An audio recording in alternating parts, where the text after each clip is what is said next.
गोस्वामी जी महाराज पूर्व प्रसंग में वर्णन किए।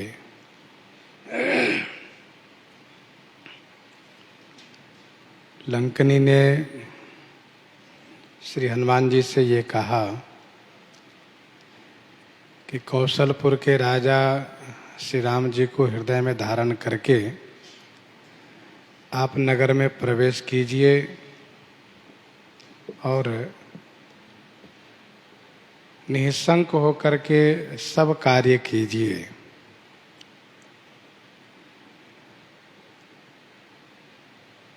जो प्रतिकूल थी वह अनुकूल हो गई। इसी बात को लेकर के श्री कागभुसुंडी जी महाराज गरुड़ जी से कहने लगे कि हे पक्षीराज, जिस पर श्री राम जी कृपा करके अवलोकन कर देते हैं उसके लिए जहर अमृत हो जाता है, शत्रु मित्र बन जाता है, समुद्र गोखुर के समान हो जाता है, अग्नि शीतल बन जाती है और सुमेरु पर्वत रेणु के समान हल्का हो जाता है। श्री हनुमान जी महाराज के जीवन में ये पांचों इस प्रकार से अनुकूल होते हुए दिखाई दिए। जहरवत जो सुरसा थी वह अमृतवत हो गई। शत्रु के समान जो लंकनी थी वह मित्र बन गई। समुद्र गोखुर के समान हो गया।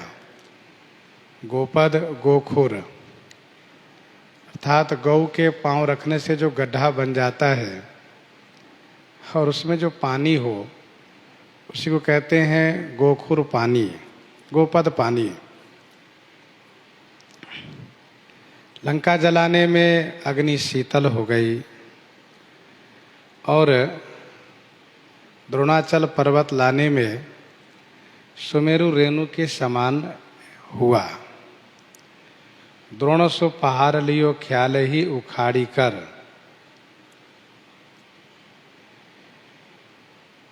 अति लघु रूप धर्यो हनुमाना, अति लघु रूप धर्यो हनुमाना, पैठा नगर सुमेरे भगवाना।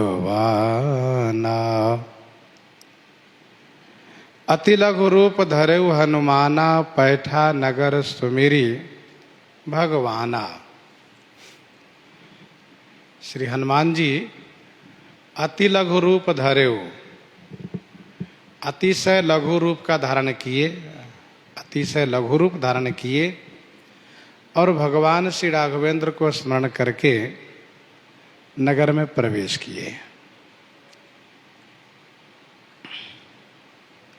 अति लघु रूप का मतलब जो गोस्वामी जी ने पहले कहा है, मशक समान रूप कपि धारी।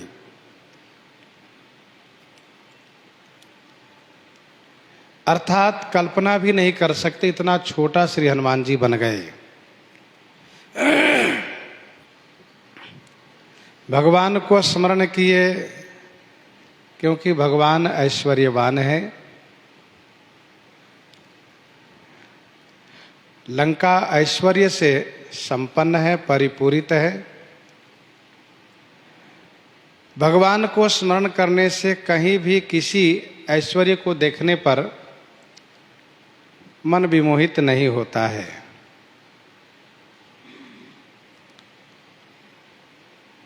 भगवान जिनमें वैराग्य हो,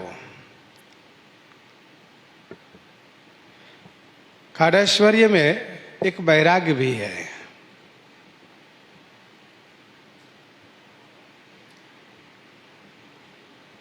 तो श्री हनुमान जी महाराज भगवान को स्मरण करते हुए नगर में प्रवेश किए।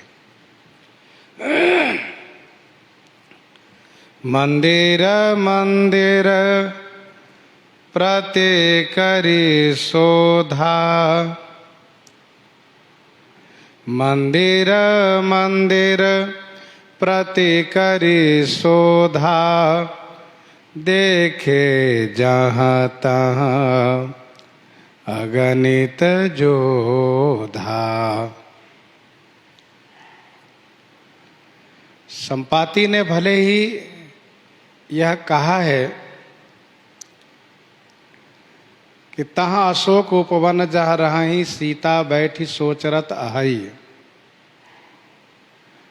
परंतु उन्होंने ये नहीं कहा था कि वह अशोक उपवन है कहाँ, नगर के किस दिशा में है, नगर में है कि नगर के बाहर है, इस बात को उन्होंने स्पष्ट नहीं किया था।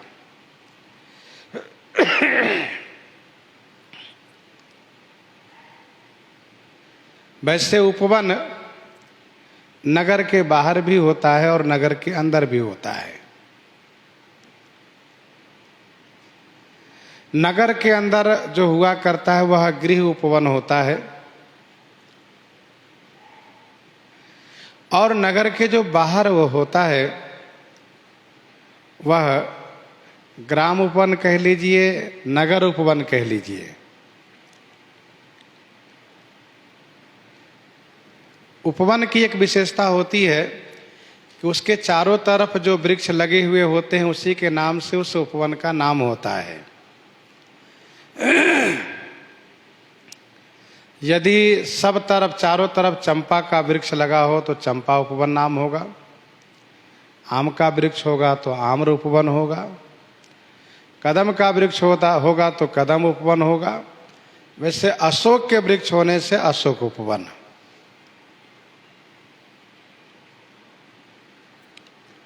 संपाति ने दिन में कहा था और श्री हनुमान जी रात्रि में खोज रहे हैं।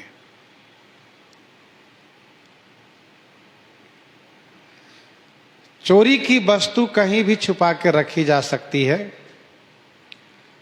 इसलिए श्री हनुमान जी महाराज प्रत्येक महलों में ढूंढना शुरू किए।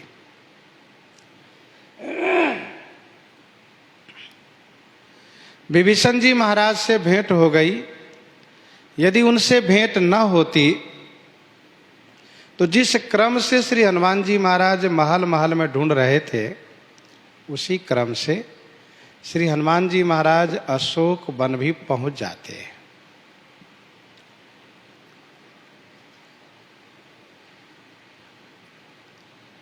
परंतु लंका में जो एक महान संत रहते हैं उनसे भेंट होना भी बहुत आवश्यक था। तो श्री हनुमान जी महाराज मंदिर मंदिर प्रति करे शोधा, देखे जहाँ तहाँ अगणित जोधा। जहाँ तहाँ उन्होंने अनगिनत असंख्य योद्धाओं को देखा।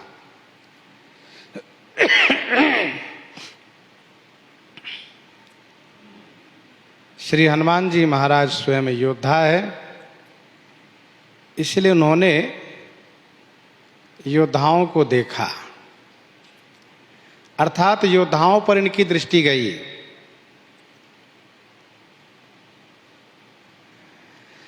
योद्धाओं को देख करके श्री हनुमान जी ने यह भी सोचा कि क्या ये हमारे योग्य है। तो हनुमान जी को लगा कि नहीं, प्रतिभट इसमें से कोई भी नहीं है।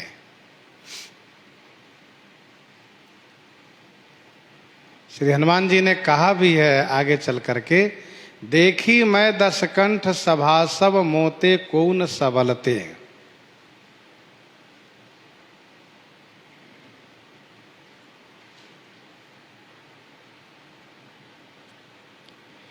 और देखी प्रताप न कपि मन शंका, जिमि अहिगन मह गरुड़ असंका। इस चौपाई से भी यह बात प्रमाणित होती है कि श्री हनुमान जी महाराज को किसी से कोई डर नहीं लगा।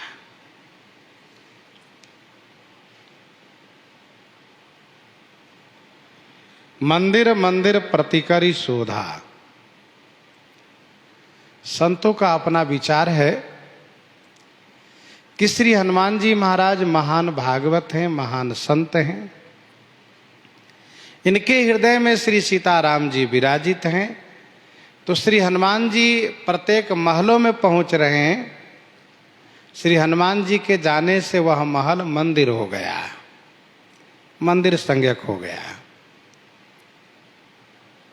परंतु शब्दकोश में भवनागार मंदिरम आदि 16 नाम लिए गए हैं और ये सब महल के पर्यायवाची है। भवन है, आगार है, मंदिर है, घर है, महल है, अटारी है।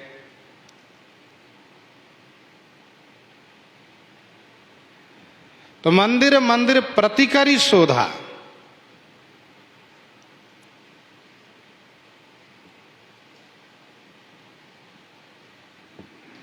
गयऊ दशानन मंदिर माही अति विचित्र कही जात सुनाही। गयऊ दशानन मंदिर माही अति विचित्र कही जात सुनाही।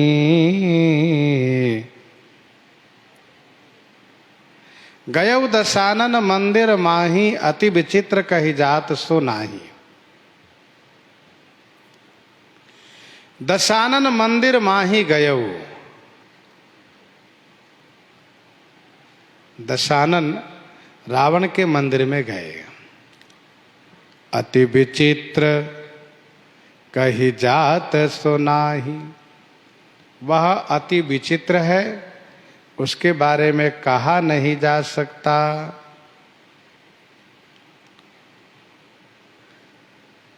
लंका के सभी महल सुंदर हैं, विचित्र है।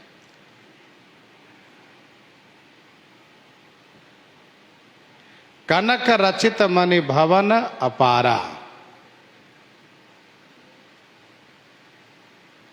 कनक कोट विचित्र मणिकृत सुंदरायतना घना।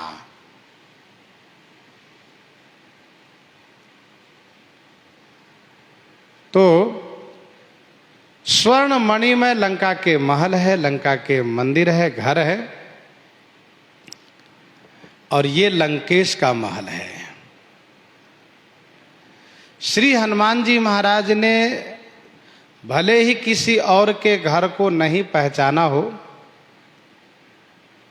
यहां तक कि श्री विभीषण जी के घर को भी नहीं पहचाना कि यह किसका घर है, परंतु रावण के घर को उन्होंने पहचान लिया कि यह रावण का घर है। गयऊ दशानन मंदिर माहे। स्वाभाविक है कि लंकाधिपति है, राक्षस राज है, तो इसका महल खूब विशेष रूप से सुसज्जित है, बना हुआ है। श्री हनुमान जी इतने छोटे हैं कि ये सबको देख लेते हैं, सब कुछ देख रहे हैं, परंतु इनको कोई नहीं देख पा रहा है। अति विचित्र कही जात सुनाई।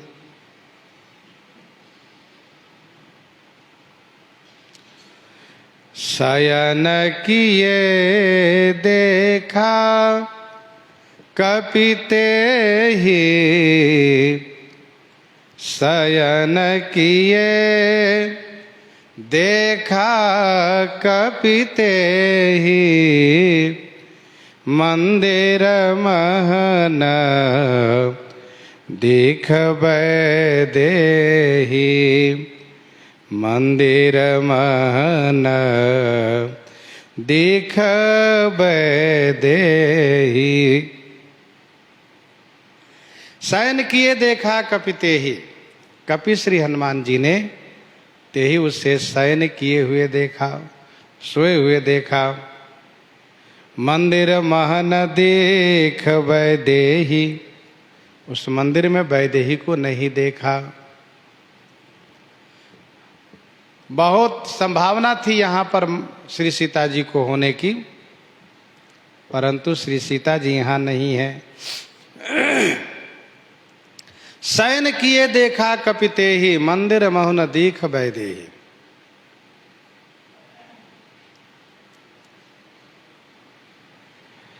मध्य रात्रि हो चुकी है, क्योंकि रावण राज कार्य को व्यवस्थित करके मध्य रात्रि में शयन करता है।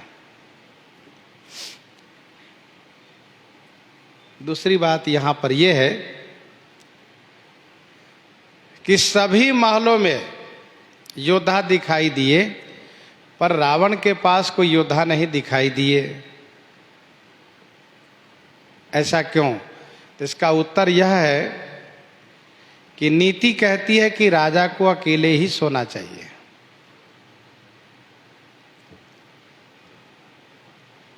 अर्थात उनके शयन कक्ष में पहरेदार नहीं होना चाहिए। राजा के शयन कक्ष में पहरेदार नहीं होना चाहिए। राजा अन्य जगह हो तो उनके अंगरक्षक पहरेदार हो, पर शयन कक्ष में नहीं। श्री हनुमान जी ने रावण को सोते हुए देखा, पहचान गए कि यही रावण है। उसकी आकृति से, स्वरूप से पहचान गए ये रावण है। परंतु श्री सीता जी नहीं है, ऐसा हनुमान जी ने स्पष्ट निश्चय किया। मंदिर महुन दीख वैदेही।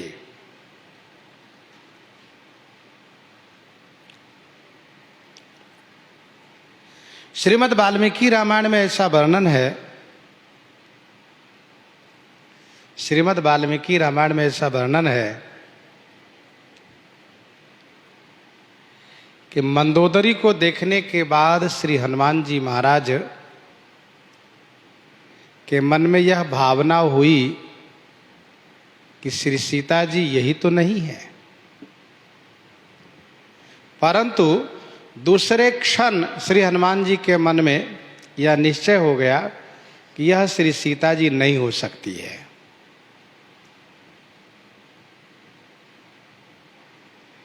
क्यों? क्योंकि श्री सीता जी योगी राज श्री मिथिलेश जी की पुत्री हैं।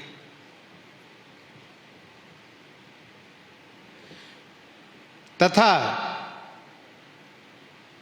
मर्यादा पुरुषोत्तम धर्म के विग्रह श्री राम जी की धर्म पत्नी है, और स्वयं उत्तम पतिव्रत धर्म को पालन करने वाली हैं। श्री सीता जी मरना स्वीकार कर लेंगी, लेकिन श्री राम को छोड़ करके किसी और को ग्रहण नहीं कर सकती। श्री हनुमान जी तमाम मन में विचार करते हैं कि ऐसा भी हो सकता है कि श्री सीता जी सागर में कूद गई हो जब रावण हरण करके ला रहा था, अथवा स्वयं प्राण त्याग दी हो लंका में, अथवा कोई राक्षसियां उनको खा गई हो। रावण के महल में और तमाम स्त्रियां हैं, परंतु श्री सीता जी नहीं है, क्योंकि श्री सीता जी पति के वियोग में शयन नहीं कर सकती है। और संपाति ने भी यही कहा था, सीता बैठी सोच रत आई। जो सोच में मगन रहने वाली इस प्रकार से निश्चिंत नहीं सो सकती है, और रावण के महल में तमाम स्त्रियां हैं जो निश्चिंत सो रही हैं। तो श्री हनुमान जी महाराज ने मन में निश्चय किया कि यहां श्री सीता जी नहीं है।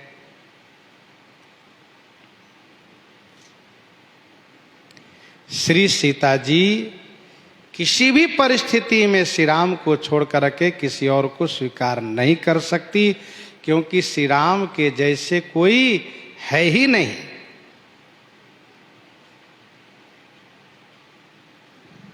वैदेही कहने का भाव यह है कि श्री राम के वियोग में कहीं ऐसा तो नहीं कि बिना देह के हो गई है, उन्होंने शरीर को परित्याग कर दिया है। श्री हनुमान जी कुछ इसी प्रकार से विचार करते हुए रावण के महल से निकल करके रावण के महल के समीप में जो महल एक दिखाई दिया वहां गए। भवन एक पुनि देख सुहावा, हरि मंदिर तह भेन बनावा। भवन एक पुनि देख सुहावा, हरि मंदिर तह भेन बनावा। पुनि माने फिर, एक सुहावा भवन दिख, एक सुहावा माने सुंदर भवन को देखा। तह हरि मंदिर भिन्न बनावा, वहां श्री हरि का मंदिर भिन्न माने अलग बना हुआ है।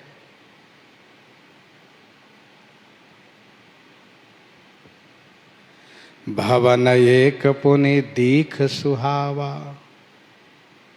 यहीं पर प्रश्न उठता है कि राक्षसों के घर को मंदिर कहा और भक्त के मंदिर को घर कहा।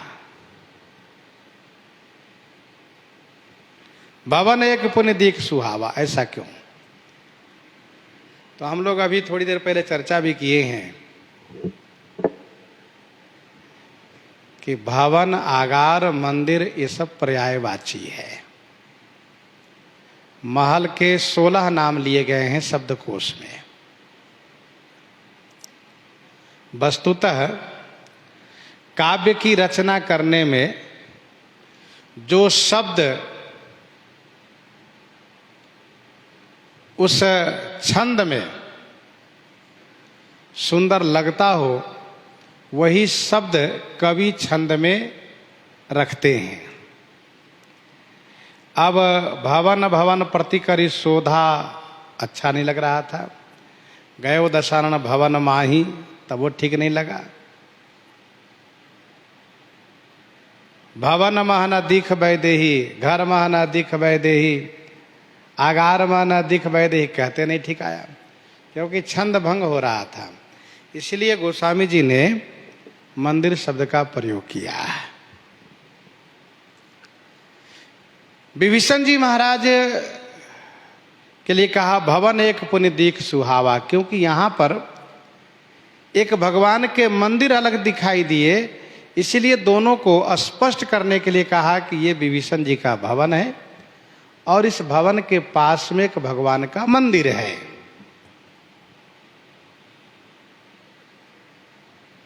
जैसे केवल मंत्र शब्द का अर्थ होता है विचार,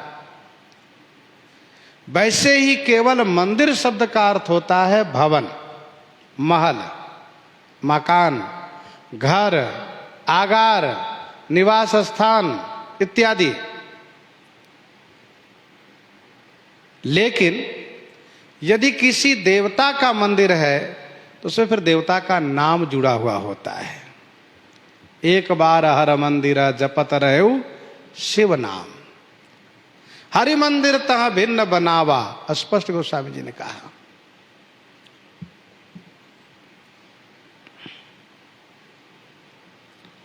मंदिर ना तो अपने निवास से बहुत दूर रहना चाहिए और नहीं तो बिल्कुल निकट पास में रहना चाहिए।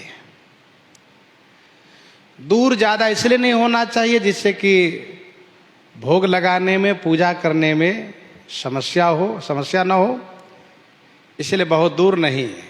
और बहुत पास में नहीं होना चाहिए जहाँ की गृहस्थ आश्रम के घर के जो छूतक आदि होते हैं कि जैसे कि जन्म का छूतक है, मरण का छूतक है, वह उसमें न लगे। बहुत ऐसे गृहस्थ आश्रम वाले को देखे जाते हैं, बड़े शौक से घर में ही मंदिर छोटा सा बनाते हैं, भगवान के विग्रह भी रखते हैं, और यदि कोई छूतक हुआ जैसे कि मरण छूतक चाहे जन्म छूतक, तो भगवान के पास कोई नहीं जाएंगे, उनको कोई कुछ नहीं करेंगे। तो ये ठीक नहीं है।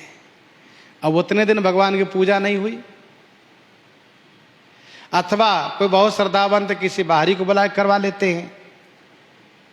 वही मंदिर यदि घर से हटकर बना होता तो कोई छूतक उसमें नहीं लगता। तो लोक मर्यादा, वेद मर्यादा का अनुपालन किया जाता है। इसलिए गृहस्थ आश्रम वालों को चाहिए, वैसे संन्यास आश्रम वाले भी, संत लोग भी मंदिर अलग बनाते हैं, निवास स्थान अलग बनाते हैं।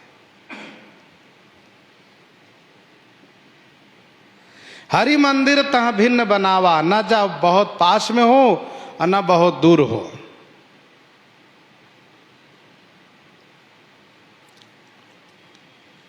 लंका के असुरों का जो घर है वह तमोगुण और रजोगुण प्रधान है।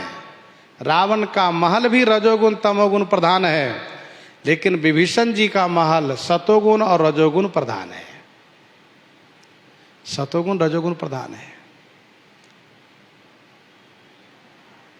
रजोगुण तो सब में है, विभीषण जी में सत्व प्रधान है, असुरों में तमोगुण प्रधान है। इतना समझना चाहिए। वेदांत भूषण पंडित श्री राम कुमार दास जी महाराज, मणि पर्वत वाले महाराज जी ने लिखा है, उन्होंने लिखा है कि जिस घर में दंपति का निवास हो वह मंदिर कहलाता है। जिस घर में पति पत्नी दोनों रहते हो वह मंदिर कहलाता है लोक दृष्टि से।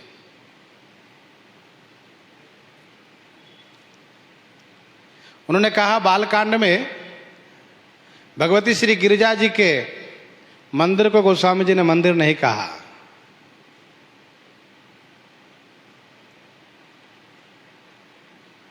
गई भवानी भवन बहोरी।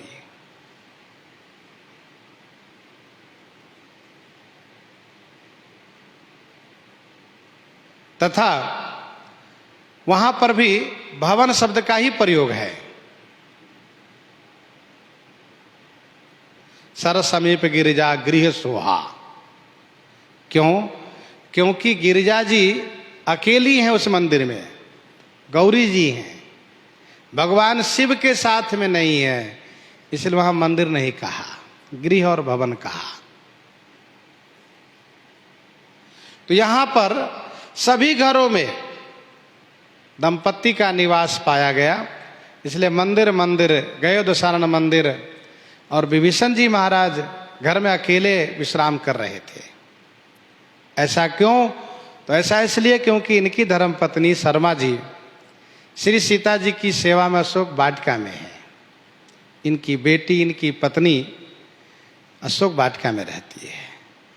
ऐसा पूज्य श्री वेदांत भूषण जी का भाव है, मणि पर्वत वाले महाराज जी का। कुछ टीकाकारों ने यह कहा कि बहुत संभव है कि सब निकुंभला देवी के अर्चक हैं अथवा भगवान शिव के भगत हैं। तो इन सब ने निकुंभला देवी अथवा भगवान शिव को अपने अपने घर में ही रखा है। वैसे सतोगुण प्रधान जो भक्त लोग होते हैं वे भगवान को अपने निवास स्थान, अपने शयनागार से अलग रखते हैं, पूजा घर अलग रखते हैं पूजा पाठ के लिए। और ये तमोगुण प्रधान है, असुर लोग हैं, इसलिए निकुंभला देवी व भगवान शिव को अपने अपने घर में रखा है। इसलिए कहा मंदिर मंदिर प्रति करी शोधा और गयो दशानन मंदिर माई।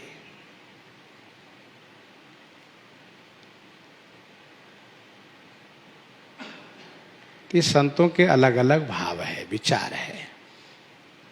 गोस्वामी जी कहते हैं, भवन एक पुनि देख सुहावा, हरि मंदिर तह भिन्न बनावा, हरि मंदिर तह भिन्न बनावा। अब प्रश्न ये उठता है कि रावण दूसरों को पूजा पाठ नहीं करने देता है, उससे वह बहुत चिढ़ता है यदि कोई पूजा पाठ कथा सत्संग करता हो, धर्म मार्ग पर चलता हो तो उसको ये मिटा देता है। ते ही बहुविधि त्रासई देश निकासई, जो कह वेद पुराना, जेहि जेहि देश धेनु द्विज पावहि, नगर गांव पुर आगि लगावहि, नगर गांव पुर आगि लगावहि। तो फिर लंका में, और वो भी रावण के महल के पास में, इस प्रकार से मंदिर कैसा, पूजा पाठ यहां कैसे? श्री हनुमान जी चकित हो रहे हैं, आश्चर्यचकित हो रहे हैं, कहीं ऐसा तो नहीं कि मेरे साथ कोई छल हो रहा हो। तो इसका समाधान यह है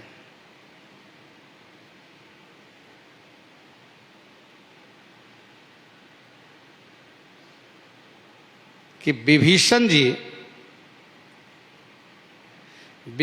जी रावण के भाई है और रावण का विभीषण के प्रति बहुत दुलार भी है। तभी तो विभीषण जी ने कहा, राखो मोर दुलार। रावण और जगह भले उपद्रव करता है, उपद्रव करवाता है, धर्म का विनाश करता है, करवाता है, लेकिन अपने नगर में सब कुछ होने देता है। जिस वेद के विरोधी है, वेद को नहीं मानने वाला है, उसी वेद का पाठ लंका में करवाता है रावण। वेद पढ़े विधि शंभु सभीत, पुजावन रावण सोनितावे। वेद पाठ रावण सुनना चाहता, तभी तो ब्रह्मा जी वेद पाठ सुनाते हैं।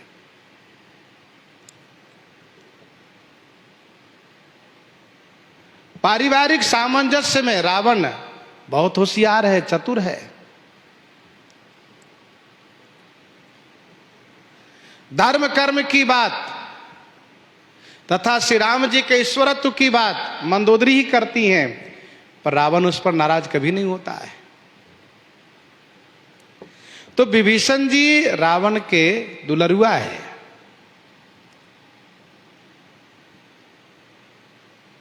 और रावण के अनुपस्थिति में विभीषण ही राज्य कार्य का देखरेख करते हैं। और ऐसा इसलिए है क्योंकि कुंभकर्ण जो भाई साहब है उसको सोने से फुर्सत नहीं है। मेघनाद बेटा है तो वह शक्ति प्राप्त करने के लिए तमाम नियम अनुष्ठान में लगा रहता है। दैत्य गुरु शुक्राचार्य जी के निर्देशन में तपस्या में, पूजा अनुष्ठान में लगा रहता है। और फिर देवलोक के प्रति यह भावना रावण की रहती है कि उसको हम अपने अधीनस्थ कर लें, इसलिए मेघनाद देवलोक की ओर कुदृष्टि डालता रहता है। और बेटे लोग हैं तो वे लोग शक्ति प्राप्त करें, बल प्राप्त करें और असुर जाति का कैसे विकास हो तथा असुर संस्कृति का कैसे पूरे देश में विस्तार हो, उसी में वे लोग लगे रहते हैं। तो लंका का देख रेख विभीषण जी ही करते हैं। इसलिए रावण ने कहा, करत राज लंका सठ त्यागी, करत राज।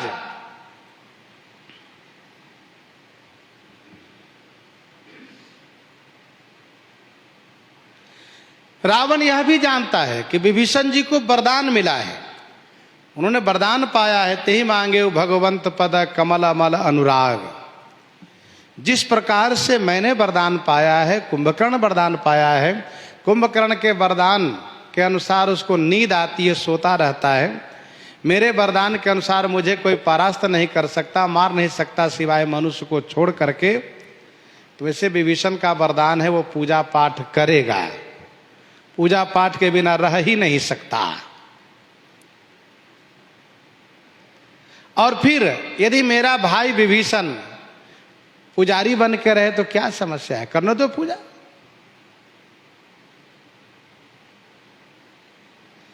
दुनिया में भले पूजा का विरोध करता हो वह, लेकिन भाई का विरोध नहीं करता। कुछ ऐसे आर्य समाजी होते हैं जो मूर्ति पूजा का विरोध और जगह खूब करता हो, लेकिन उसके परिवार में यदि उसका बेटा चाहे उसका भाई पूजा करता हो तो उसको कुछ नहीं बोल पाता है। सोचता है यदि बोलेंगे तो हमसे अलग हो जाएगा, ये दूर चला जाएगा, ये हमें छोड़ देगा, इसलिए उससे विरोध नहीं करता वो। तो ऐसे रावण है होशियार है।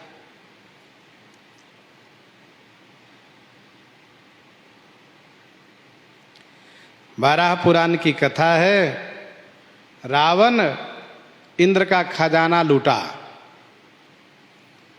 और सब सामान उठाकर ले आया। लंका में आने के बाद जिसको जो चाहिए सबको वस्तु विभाजन करना शुरू किया, बांटना शुरू किया। इसी बीच भगवान बाराह की मूर्ति दिखाई पड़ी तो रावण ने कहा, हो देखो ये मूर्ति मिल गई, विभीषण के लायक है। अरे विभीषण ये तुम ले लो, विभीषण तुम ले लो, तुम्हारे लायक है, ये तुम्हारे योग्य है। विभीषण जी ने हाथ जोड़ लिया, कहा भैया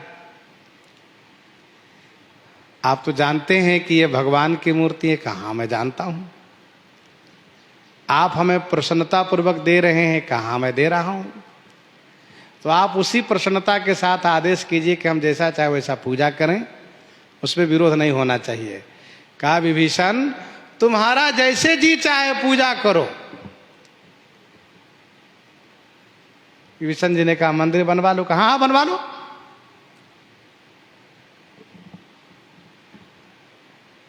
रावण के महल के पास में ही मंदिर खड़ा करवाया, मंदिर बनवाया। रावण की यात्रा हमेशा होती रहती है, रावण अस्थाई लंका में रहता नहीं है। आज इस लोक को गया, परसों उस लोक को गया और कल उस लोक को गया, और कभी कभी तो ऐसा हुआ कि जहां गया महीनों उधरे रह गया, क्योंकि सुरपूर्णित ही परावन हुई। तो विभीषण जी लंका के राज्य को संचालन के साथ साथ स्वयं अपने पास मंत्री रखे हैं। अपने पास इनका मंत्री है जो राज्य कार्य में सलाह देते हैं। इनके परिकर है, इनके समाज हैं, मंदिर बनाए हैं, पूजा पाठ करते हैं, घंटी घड़ियाल शंख का प्रयोग करते हैं, घंटी घड़ियाल शंख बजाते हैं। तुलसी जी का बाग लगाए हैं, पुष्प का बाग तो कहना ही क्या है, लंका में लगाई है। तुलसी जी का बाग लगाया इन्होंने और खूब सुंदर मंदिर का निर्माण कराया है, किसी चीज की कमी नहीं है। बढ़िया भव्य मंदिर बनवाया है और अपने महल में सुंदर धनुष बाण का चिन्ह बनवाया है और बड़े भाव से विभीषण जी पूजा पाठ करते हैं। रावण को कोई आपत्ति नहीं है। जब रावण को कोई आपत्ति नहीं है तो किसी की हिम्मत नहीं कुछ बोल दे, क्योंकि सबको पता है कि विभीषण जी रावण का छोटा भाई है। राज्य कार्य का संचालन, राज्य कार्य का संचालन सब विभीषण जी ही कर रहे हैं।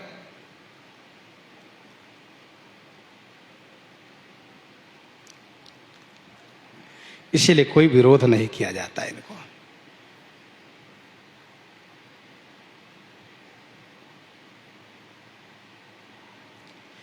इसका मतलब यह भी हुआ कि मूर्ति पूजा कोई नई प्रथा नहीं है, नई परंपरा नहीं है। मूर्ति पूजा भी अनादि है। तीर तीर देवन के मंदिर।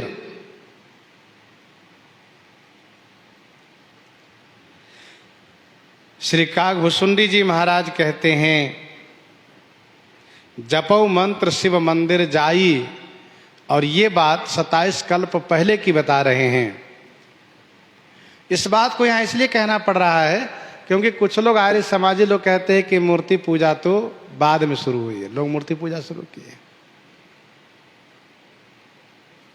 कुछ लोग कहते हैं मूर्ति पूजा अधम भी है। वह इस बात को समझ नहीं पाते हैं। अधम का मतलब तीसरी कोटि में है, जैसे उत्तम मध्यम अधम ये कहा जाता है। उत्तमा सहजावृत्ति, मध्यमा ध्यान धारणा, तो अधम में है तीसरी कोटि में पूजा करना। पूजा की बड़ी महिमा है। पूजा करने से जीवन धन्य होता है, भगवान की विशेष कृपा प्राप्त होती है। भवन एक पुनि दीख सुहावा, हरि मंदिर तह भिन्न बनावा, हरि मंदिर तह भिन्न बनावा। रामायुध अंकित गृह, शोभा बरनि न जाई, नव तुलसी का वृंद तह देखी हरस कपिराई। रामायुध अंकित गृह, शोभा बरनि न जाई। रामायुध अंकित गृह, शोभा बरनि न जाई। रामायुध माने श्री राम जी के आयुध, अर्थात धनुष बाण से अंकित माने चिन्हित, यह गृह माने घर है। शोभा बरनि न जाई, इस घर की शोभा नहीं कही जा सकती। सतोगुण प्रधान है, इसलिए इसकी शोभा भी वर्णन नहीं की जा सकती। नव तुलसी का वृंद तह देखी हरस कपिराई। नव माने नया नूतन, तुलसी जी का वृंद, तह माने वहां है, नूतन तुलसी जी का वृंद है। देखी हरस कपिराई, यह देख करके कपिराई श्री हनुमान जी महाराज बहुत प्रसन्न हो गए। देखी हरस कपिराई। रामायुध अंकित गृह, शोभा बरनि न जाई।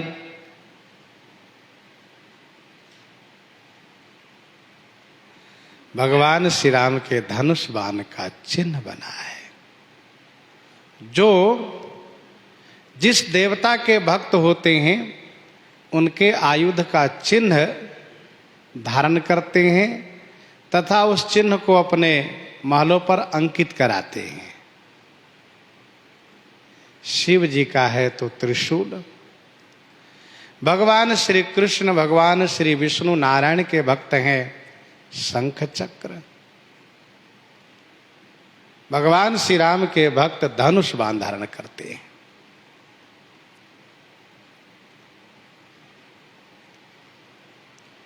हमारे यहाँ वैष्णव समाज में यह बात कही जाती है कि जब तक धनुष बाण का चिन्ह नहीं धारण करेगा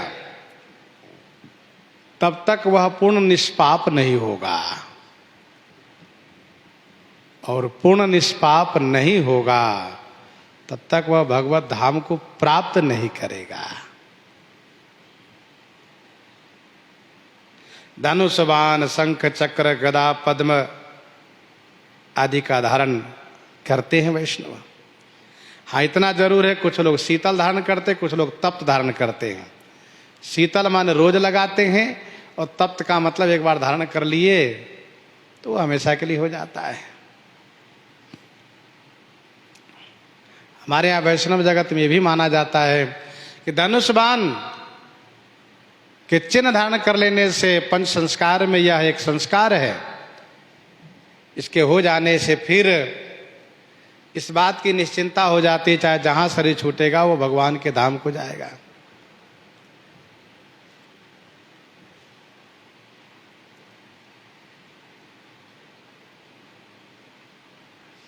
शीतल हो चाहे तप्त हो, दोनों भुजा पर भगवान के आयुध का चिन्ह हो, गले में तुलसी जी की माला हो, बाल पर ऊर्ध्वपुंड तिलक हो,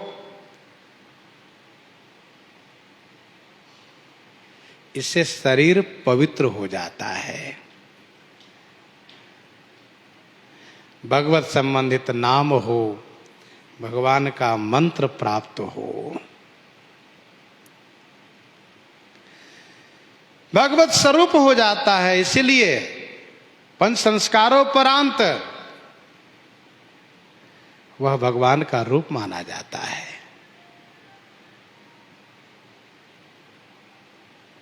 भगवान का रूप माना जाता है।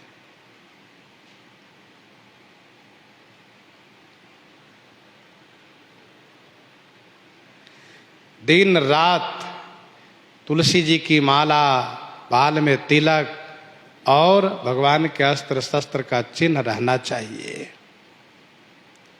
किसी समय परित्याग न करे, हमेशा रहना चाहिए।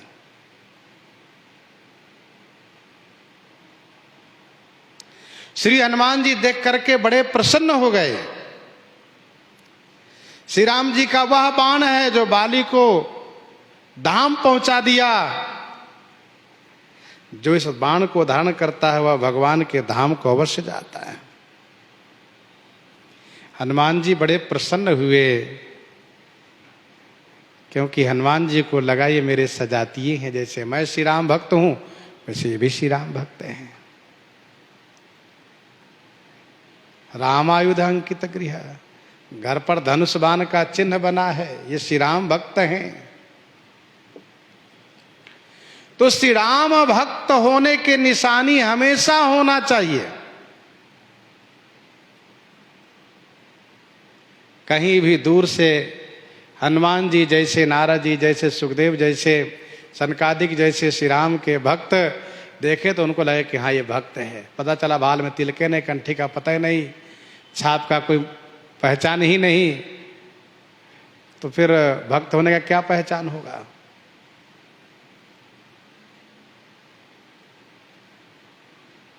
सरकारी विभाग में, खास करके पुलिस विभाग में अलग अलग पहचान होता है। किससे? वर्दी से। ये किस स्तर के अधिकारी है उसकी वर्दी से जाना जाता है।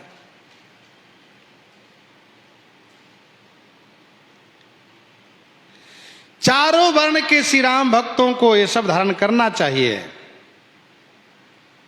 तिलक, छाप या रुमाल होना चाहिए।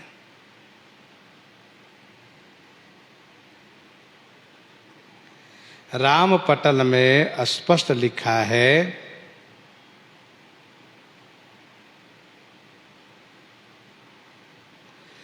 पशुपुत्रादिकं सर्वं, पशुपुत्रादिकं सर्वं गृहोपकरणानि च अंकये शंखचक्राणाम्, अंकये शंखचक्राणाम् नाम कुर्याच्च वैष्णवम्।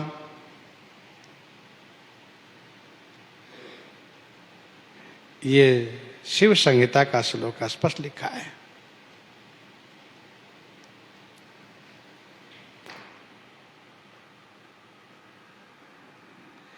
रामायुद्धाभ्याम सदाशिव संहिता का श्लोक है। रामायुद्धाभ्याम तप्ताभ्याम शीतया मुद्रया सहा अंकिताये महा प्राज्ञा नित्य मुक्ताश्च मुक्तिदाह।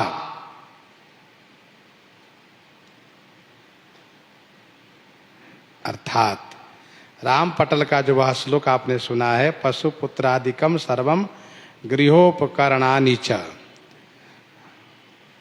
कुछ लोग कहते हैं गृहस्थ आश्रम में रहने वाले को धनुष बाण शंख चक्र का चिन्ह नहीं लेना चाहिए, नहीं धारण करना चाहिए, परंतु राम पटल में इस बात को स्पष्ट किया गया है कि श्री राम भक्त वैष्णव चाहे वो जिस वर्ण के हो, जिस आश्रम में रहते हो, उसका अधिकार है वह तिलक छाप और रुमाल धारण करें।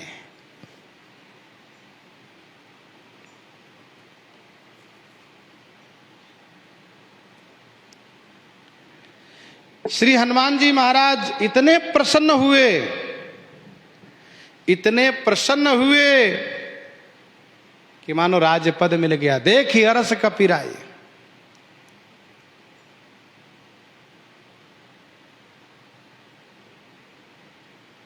हम लोग पहले भी चर्चा किए हैं, श्री हनुमान जी भी कपिराज हैं, वानरा नामधीशम है, क्योंकि इनके पिता श्री केसरी जी 24 अर्बुद वानर वाहिनी के अधिपति हैं। 24 अर्बुद वानर वाहिनी के अर्बुद है, वानर वाहिनी के अधिपति हैं। श्री हनुमान जी उनके पुत्र हैं।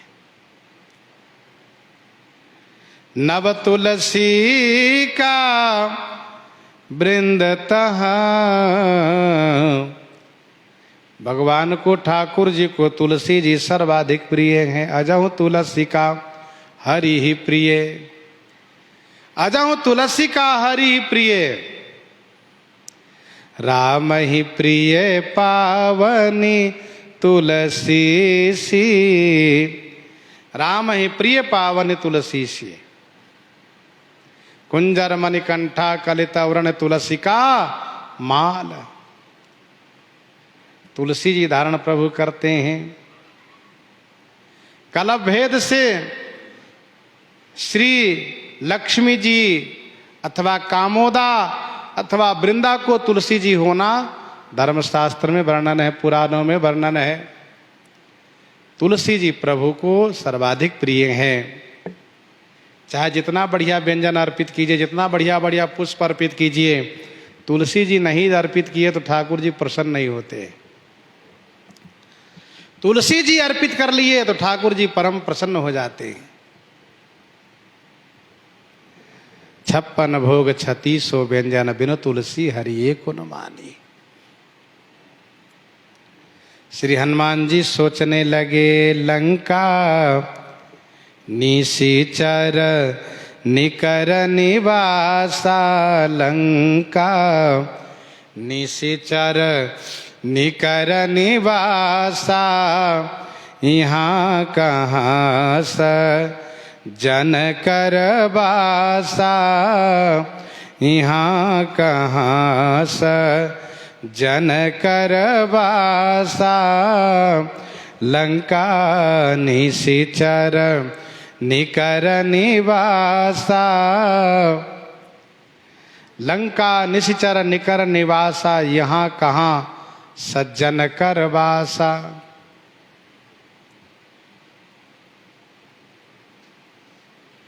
लंका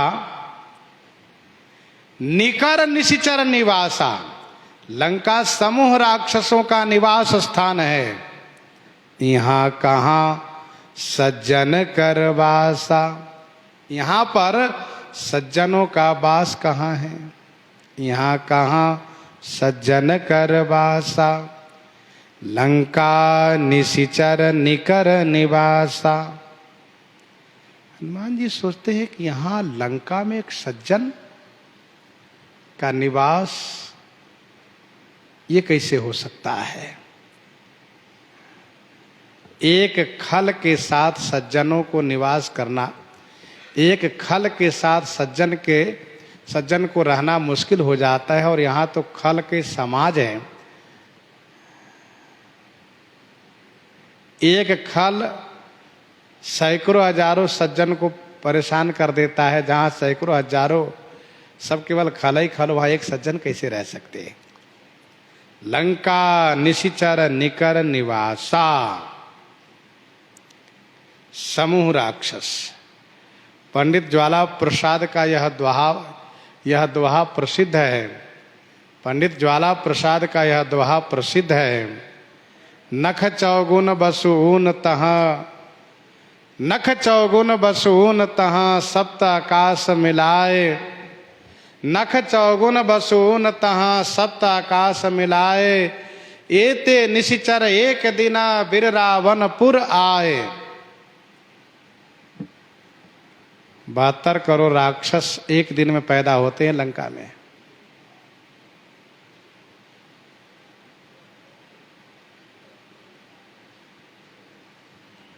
सप्त आकाश मिलाए। 7 शून्य मिलाइए। 80 में 7 शून्य मिलाइए। 80 में पहले 8 कम कर दीजिए तो 72 हो गया। नख चौगुन 20 चौके 80। बसून 8 कम कर दीजिए 72। 7 शून्य मिलाइए 72 करोड़। पंडित ज्वाला प्रसाद जी ने यह दोहा लिखा है। भले ही अतिशयोक्ति लगती हो लेकिन कोई बड़ी बात नहीं है। कलह भेद से अन्य रामायणों में यह बात कही गई है। राक्षसों की एक विशेषता है, वहां पर 9 महीने तक गर्भवास नहीं करना पड़ता है। गर्भाधान हुआ और बच्चा पैदा हुआ, गर्भाधान हुआ और बच्चा का जन्म हुआ, प्रसव हुआ और वह तुरंत बाप के बराबर हो जाता है। यह भी वर्णन है। लंका निशिचर निकर निवासा, यहां कहां सज्जन कर बासा। यहां सज्जनों का निवास कहां है? यहां तो सब राक्षस राक्षस है।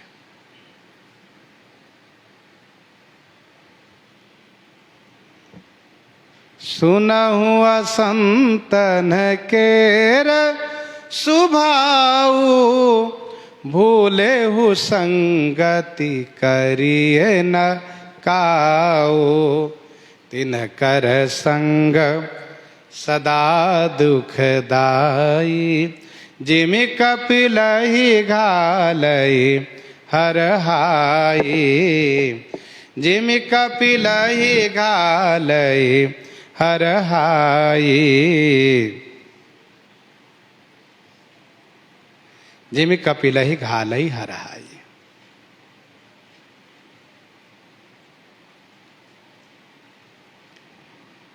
इसलिए असंत के दुर्जनों के साथ नहीं रहना चाहिए। और यहां तो केवल दुर्जन ही दुर्जन, उसके साथ एक सज्जन कैसे रह रहे हैं? कहीं ऐसा तो नहीं जैसे कि मेरे साथ कोई छल हुआ, लंकनी ने कोई धोखा किया हो। क्योंकि किसी को पता तो नहीं है कि मैं लंका में घूम रहा हूं, उसको पता है, तो उसने कोई होशियारी की हो।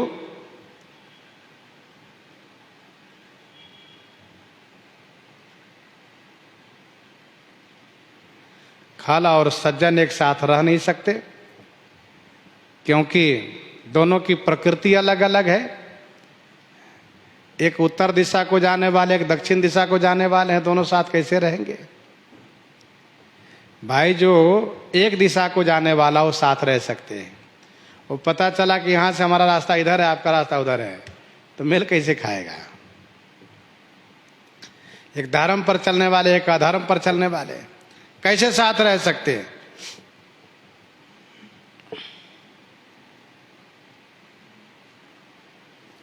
मरुबल वास नरक करताता, दुष्ट संग जन देई विधाता। भक्तमाल जी के अंतिम कवित्व में स्वामी श्री प्रियादास जी कहते हैं, प्रभु मैंने यदि पाप किया है, मुझ में जो पाप कर्म है उसके बदले में जो दंड देना हो दीजिए। अग्नि में जला दीजिए, सागर में डुबा दीजिए, सूली पर चढ़ा दीजिए, सब दंड मुझे स्वीकार है। परंतु प्रभु आपसे प्रार्थना है कि जो आपके चरण से विमुख है उसका दर्शन हमें मत कराइए। हम उसके दर्शन नहीं चाहते, उसके साथ रहना नहीं चाहते। तो भगवत विमुख के साथ भक्त नहीं रहना चाहते हैं। इसलिए हनुमान जी सोच रहे हैं, मन मह तरक करई कपिला गाते ही समय विभीषण जागा। मन मह तरक करई कपि लागा। कपि श्री हनुमान जी महाराज मनमा तर्क करई लागा, मन ही मन तर्क करने लगे। ते ही समय विभीषण जागा। ते ही समय, उसी समय में विभीषण जी महाराज जग गए। मनमा तर्क करई कपि लागा, ते ही समय विभीषण जागा। उसी समय विभीषण जी महाराज की नींद खुली। हनुमान जी सोच में पड़ गए, विचार कर रहे हैं, क्या बात है।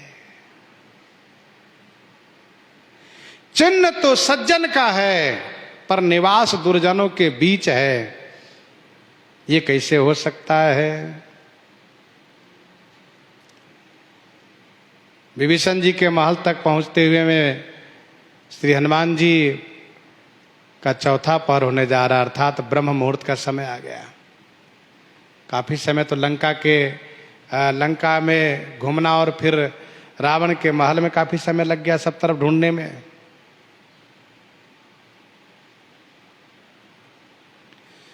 भक्त जब असमंजस में पड़ता हो तो भगवान उस समय में कृपा करके ऐसी व्यवस्था बना देते हैं कि भक्त का असमंजस दूर हो जाए। लाग तृषा तिसय अकुलाने, मिले न जल घन गहन भुलाने। तुरंत ठाकुर जी व्यवस्था कर दिए, जल मिल गया।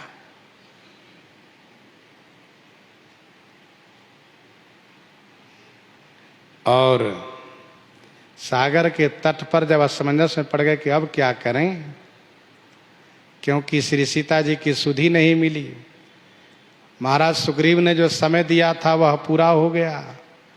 प्रापवेशन करके मरने के लिए सब बैठ गए, तब ठाकुर जी संपाति से मिलवा दिए। हनुमान जी महाराज अब लंका में पहुंचे हैं। विभीषण जी के घर को देख करके बड़े असमंजस में है, तो विभीषण जी की नींद खुल जाती है। जब अशोक वाटिका में श्री हनुमान जी होते हैं और उस समय बड़े असमंजस में होते हैं, अब क्या करें। तरुपल्ल मारा लुकाई करई विचार करो का भाई, रावण आ जाता है। उसके दुर्व्यवहार से हनुमान जी बड़े रोष में आते हैं, अब क्या करें। तो मंदोदरी के समझाने से रावण चला जाता है। फिर तब सोचते हैं अब क्या करना चाहिए। तो त्रिजटा अपना स्वप्न सुना करके और अपनी बात कह करके चली जाती है। मौका मिलता तब हनुमान जी महाराज मुद्रिका निवेदित करते हैं। भक्त के असमंजस को भगवान दूर करते हैं। रावण की सभा में श्री हनुमान जी बंदी बन करके गए। रावण का आदेश हुआ इसको मारो।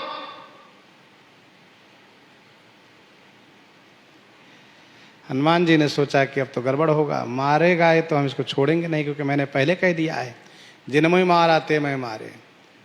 इसको भ्रम है कि हनुमान बंदी में है, ये हमारे राक्षस लोग उनको मार सकते हैं, लेकिन इसको पता नहीं कि अभी मैं यहाँ कैसा तांडव कर दूंगा। तो ते ही समय विभीषण आवा, सुनत निशाचर मारण धाय, सचिवन सहित विभीषण आए। विभीषण जी महाराज आ गए, बात बन गई। तो श्री हनुमान जी जब जब असमंजस में हुए तब तक ठाकुर जी ऐसी कृपा किए हैं कि असमंजस का निवारण हुआ है। वैसे भगवान के भजन करने वाले को जब जब असमंजस जीवन में आवेगा तो भगवान उस असमंजस को समाधान करेंगे, दूर कर देते हैं।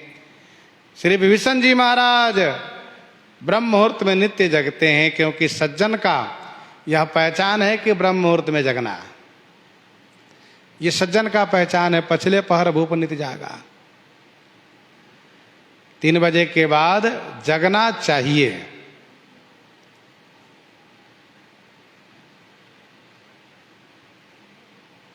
ये सज्जनता का पहचान है। भजन, स्वाध्याय, तप, करने वाले ब्रह्म मुहूर्त में जगते हैं, ब्रह्म मुहूर्त में सोते नहीं।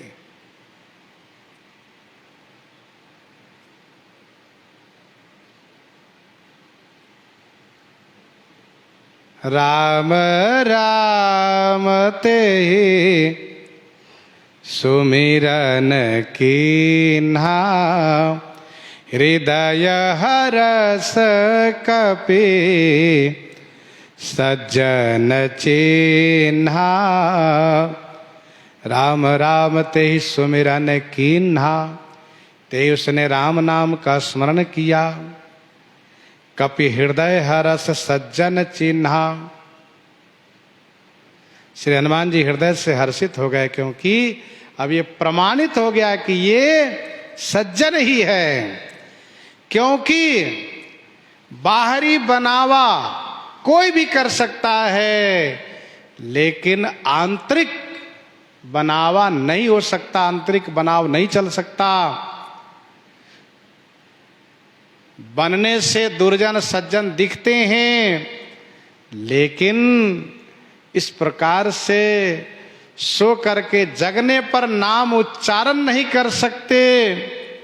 राम राम ते सुमिरन कीन्हा, हृदय हरस कपि सज्जन चिन्हा। फिर श्री हनुमान जी ने निश्चय किया कि मैं इनसे अवश्य पहचान करूंगा, ये साधु है, इनसे श्री राम कार्य संपादित होगा, श्री राम कार्य में कोई विघ्न नहीं होगा। तो श्री हनुमान जी महाराज ब्राह्मण का रूप धारण करके विभीषण जी से मिलते हैं। सो प्रसंग आगे श्रवण करेंगे, यहीं पर हृदयांगम करते हुए ये श्रवण करते हैं श्री विनय पत्रिका से।